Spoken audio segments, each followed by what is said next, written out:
Once upon a time, in a kingdom, there lived a wise minister who often preached that everything happens for a reason.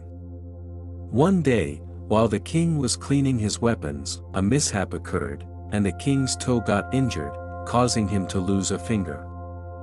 The minister, witnessing the incident, calmly stated, "Whatever happens, happens for good." The king, filled with anger, didn't understand the minister's perspective and sent him to prison for his seemingly callous remark. Undeterred, the minister repeated his belief before leaving for jail. 2 months passed, and the king found himself lost in a dense forest during a hunting trip.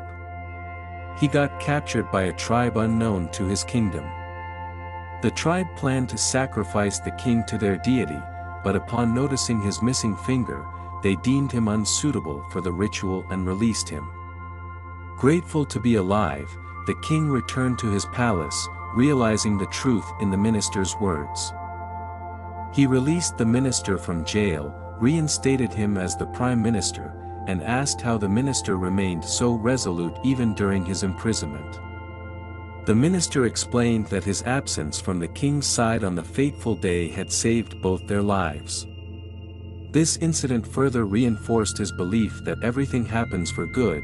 In life, we often encounter situations that seem undesirable, leading us to question why such events occur.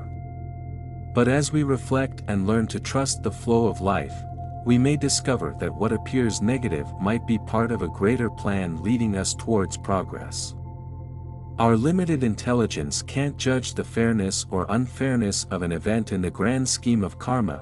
Embracing the wisdom of this tale, we can find serenity and calmness, understanding that nothing wrong can truly happen in this world. Let go of worries and trust that life is unfolding exactly as it should, for everything happens for good.